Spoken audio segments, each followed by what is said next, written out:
Namaskar. Namaskar. How are you, Mr. John? Fine, fine. How are you? Great. Welcome to my show, Valor and Wisdom. I'm your host. My name is Puneet Singh Bharat. And again today I'm here with our special guest, Mr. Jay Chauhan, who is the author of Love in the Empire.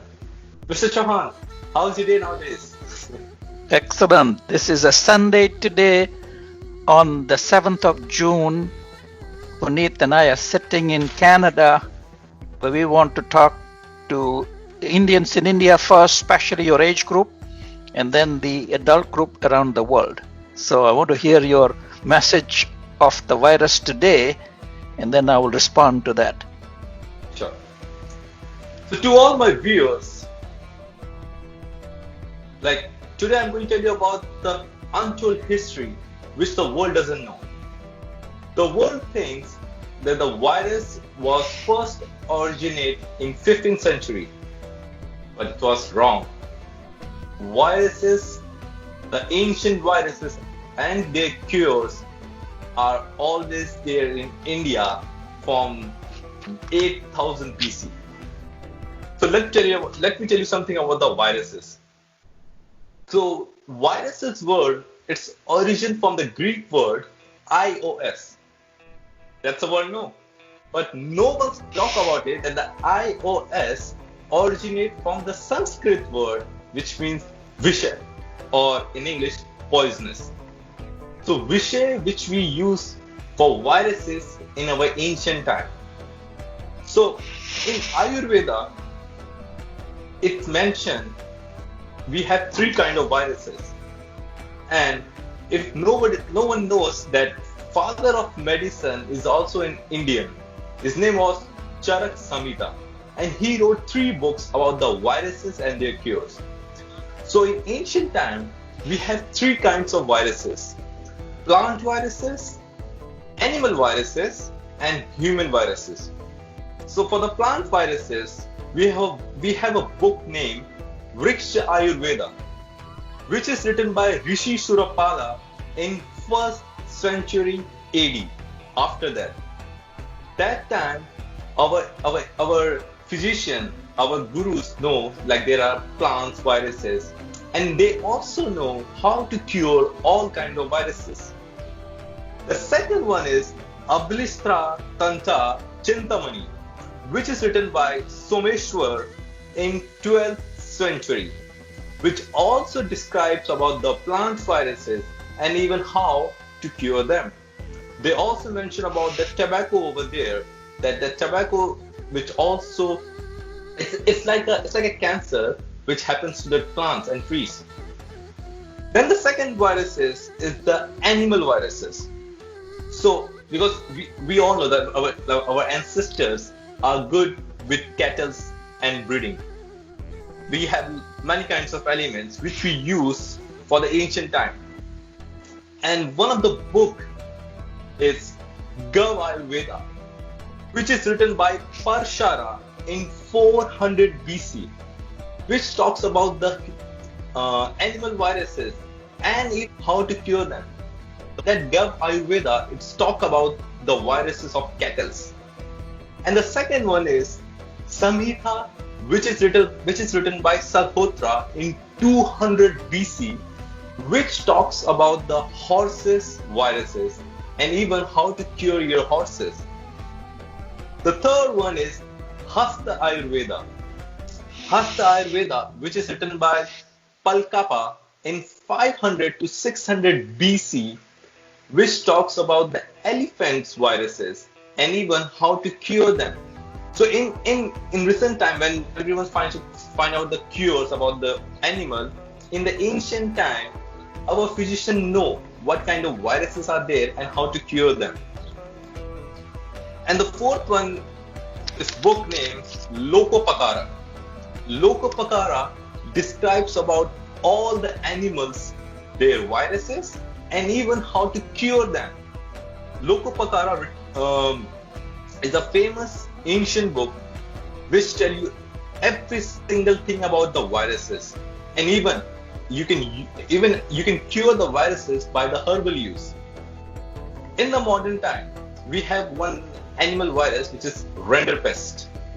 Renderpest, which is in the European called renderpest, but in India it's called Kalvaha or Pichinovi, which we Indians already know in BC. I don't know when, like 1000 BC, 400, 500 BC.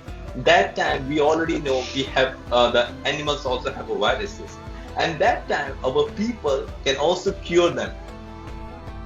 And there's one famous virus which is in the European, it's called foot and mouth viruses, which was first reported in Italy in 1514. However, in Lokopacara, which is written in 1025 AD, it describes the viruses as boils of gum and hoof. And it's also tell you about how to cure that viruses by the herbal use. And the third one is human viruses. As you know, we already fighting with the coronavirus in this 2020. So for the human viruses, it was first shown in Rig Veda, which was written in 8000 BC. That time, our people already know that we have viruses and we can cure them. And the second one is Charaka Samhita, which is written in 700 BC, and it also talks about the human viruses. Many of the people know about smallpox, right? What world know that smallpox was first originated in 1518. But no one knows that in Rig Veda, book 7, chapter 15, verse 4, it already talks about the smallpox under the name of Shipada. Shipada, which we use for smallpox in ancient time. And even that time, we Indians know how to cure smallpox, and we have a vaccination named Tika, which we Indians used for a long period of time till British. And even Britishers are agree that Indians have the vaccination of smallpox, which they are using for many years. But later, when Britishers colonized India, they also put a ban on Tika, and now everyone forgot about the vaccination Tika. The second one is, I think the world knows, chickenpox, which is also mentioned in Charaka Samhita under the name of Masurika. And it's even tell you about how to cure Masurika. The fourth one is jaundice, which the world thinks like jaundice come in 15th century and they got their medication. But the world doesn't know that the jaundice in Rig Veda, which is written in 8000 BC, they already mentioned jaundice as Hariman, under the name of Hariman, and even how to cure it. Even in Charaka Samhita, jaundice also mentioned as Kamalai. Kamalai used for jaundice, and even they also mention how to cure that virus with herbal medicine. And it's interesting to know there is one virus which name is Ajoksham. And I'll tell you why. Ajoksham is the virus which refer to degradation of immune system.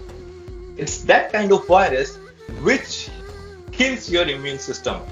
And in 21st century, it sounds like AIDS or HIV.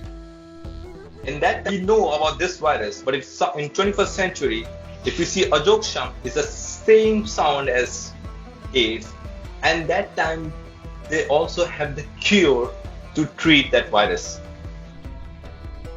And now in 2020, we have a special virus, coronavirus. But if people read about the Charaka Samhita, there is one virus named Shleshma-Kirimi. Shleshma-Kirimi, and I'll tell you what kind of virus is that. Shleshma-Kirimi, it means it's that kind of virus which affects your respiratory system. You get cough, congestion, you have a breathing problem, and sometimes it leads to death. And if you see this kind of thing, Shleshma-Kirimi sounds like coronavirus. And in the ancient times, we Indians already know about that kind of virus. And even they know how to cure them. So Charaka Samhita also put the remedy, which is the same as today. Charaka put the remedy for first, you need to isolate yourself. The second means don't feed anything that threatens the virus, like the dairy products, like the breads, milk, those kind of things which gives protein to the virus. Don't eat anything like this. And also, usually I charge for the the medicine, but for the humanity, I will give this kind of meditation, which improves your immune system. There are two types of. The first one, the golden milk. So what you have to do, you have to put the turmeric, you have to put the ginger, you have to put the cinnamon, and you have to boil it. And you have to drink it before sleep, because that golden milk, make sure you also put the ginger and turmeric. That's the important thing, because that golden milk is a component which really boosts your immune system. And the most favorite one is what you can do. You can use the pomegranate peel, a quarter of pinch. You can use 20 tulsi leaves. I'll tell you about the tulsi. A ginger, a turmeric, and a black pepper. And you have to use like a boiled water or a boiled milk. Why we use water? Because water is the only component which goes to your body quickly. So we have to understand the power of our Ayurveda and how we cure all the viruses. And I'll tell you one more thing about the tulsi leaf. Tulsi is the only leaf which also promotes cardiovascular system. It helps purify your blood. It also helps in your immune system.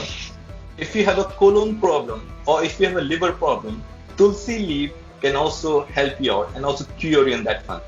And there is one more, Kalmak, Kalamak in Hindi. Kalamak is the king of the bitterness, but that leaf will boost your immune system like boom. So all my viewers, somebody think like, you know what, this herbal medicine doesn't work. So let me tell you one example. Let's suppose if a soldier went to a war and if his enemy is standing in front of them, and if they shoot that soldier, the soldier died, right? But if the same soldier who wears a bulletproof jacket, and if he go war against those enemies, he'll survive and maybe he won. So same with the Ayurveda. Ayurveda, it really boosts, it's kind of herbal medicine which really boosts your immune system, which can fight against all kinds of invaders and viruses. So in 21st century, you cannot stop the viruses. Not before, not today, not in the future. No matter how science grows, you cannot stop the viruses.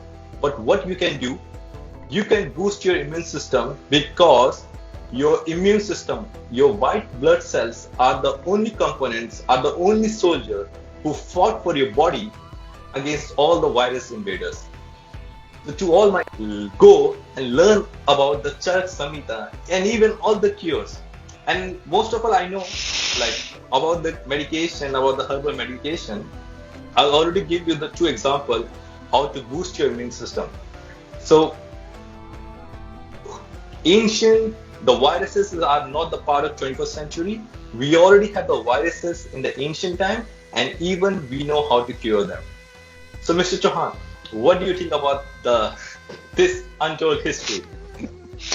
I am very impressed that Puneet, you have figured out our ancient understanding in the Indian history, the virus history as well.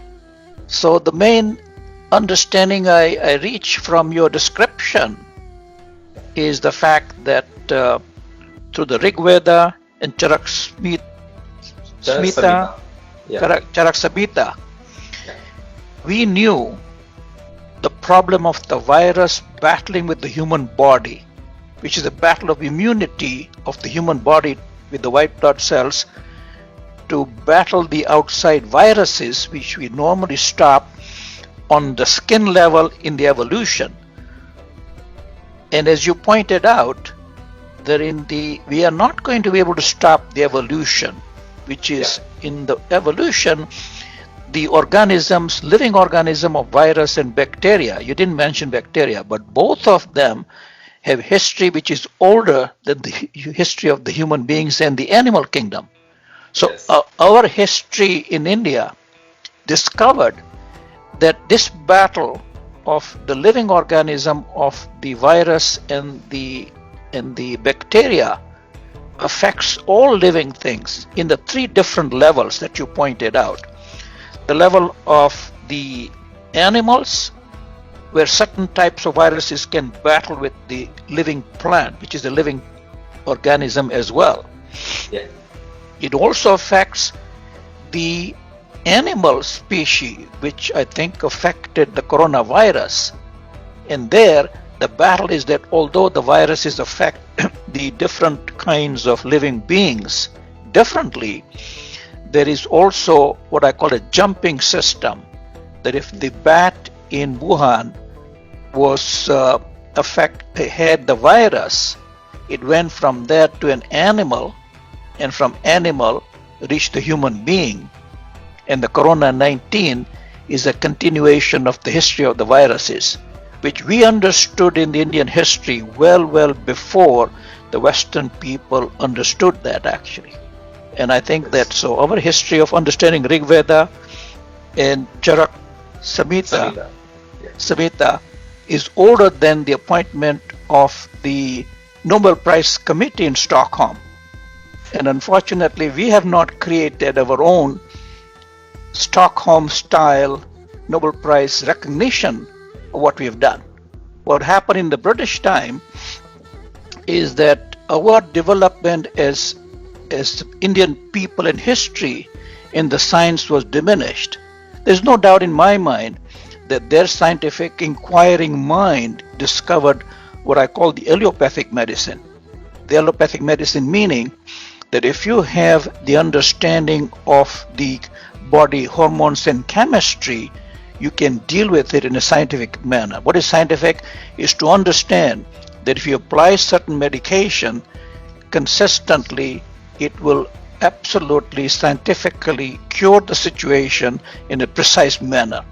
Our homeopathic medication is not as precise. For example, in the immune system can be bolstered, as you pointed out, with the turmeric, and it can help through the ginger, and many spices that we use in our daily food in India are very much connected with the ability of the immune system to battle with the viruses.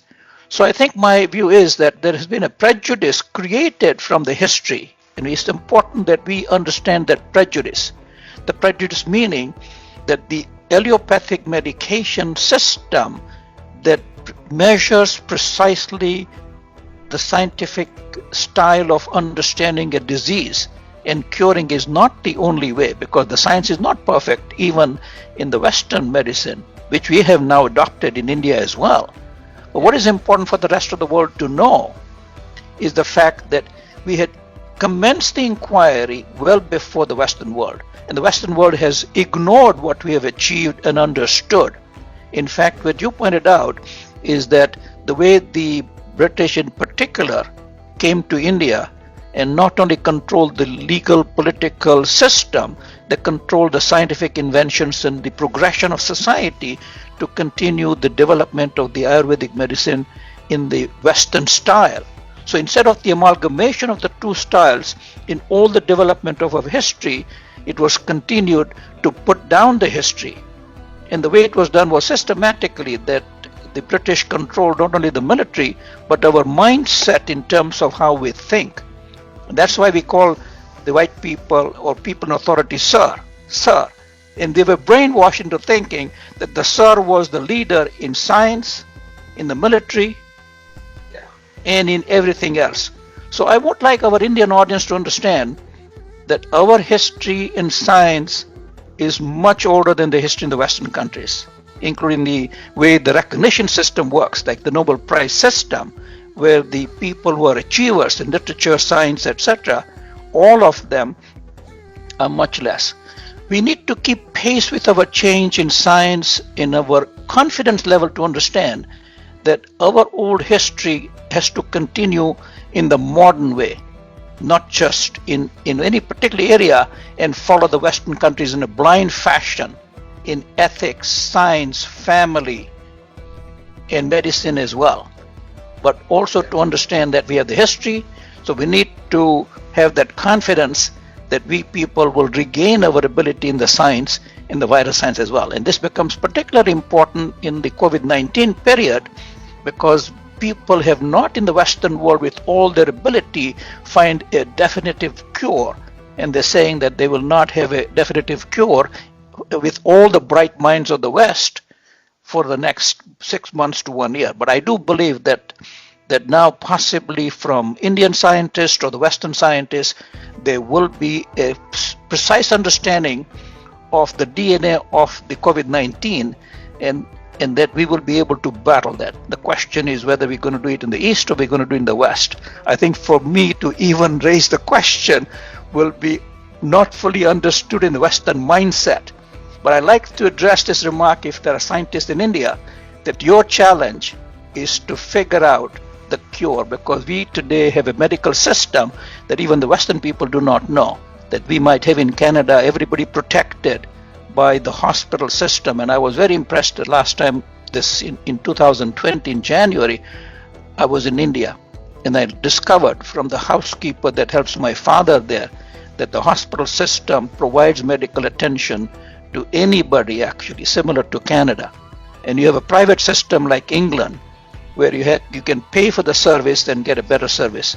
But I think the rest of the world should know that we've caught up in the medical sense enormously. A large proportion of the Indian doctors are working in Britain, actually in America, to support the Western style medicine, and we have excelled even there actually. So I would say that I like this video very much. I really enjoyed it, and I thank you very much, Puneet, for bringing all this information to my attention. And I hope the audience is inspired to hear this, and we will do the next video. So if you like this video, please tell your friends, first in India, and then the rest of the world actually to join our videos. And so we want to bring more videos to you from the history perspective to explore the history of India, and then bring our attention to the rest of the world, especially the Western world, that our history in about every endeavor of human in life has not fallen behind. There was a temporary period of 200 years it fell behind, which I think Shashi Tharoor calls it the era of darkness in India. And yes, I agree with him that yes, darkness should not be overshadowed the understanding of the human spirit that we had in India. Pleasure talking to you, and I enjoyed this program very much. Yes. That's why, Mr. Chauhan, if there is a darkness, no matter how big the dark is there'll always be a sun. Yes. Which shines the brightest of all time. The sun will rise back again in the east. Always. Sun always rises from the east. Correct. Okay. Thank you, Mr. Chauhan. Namaskar. Take care. See you.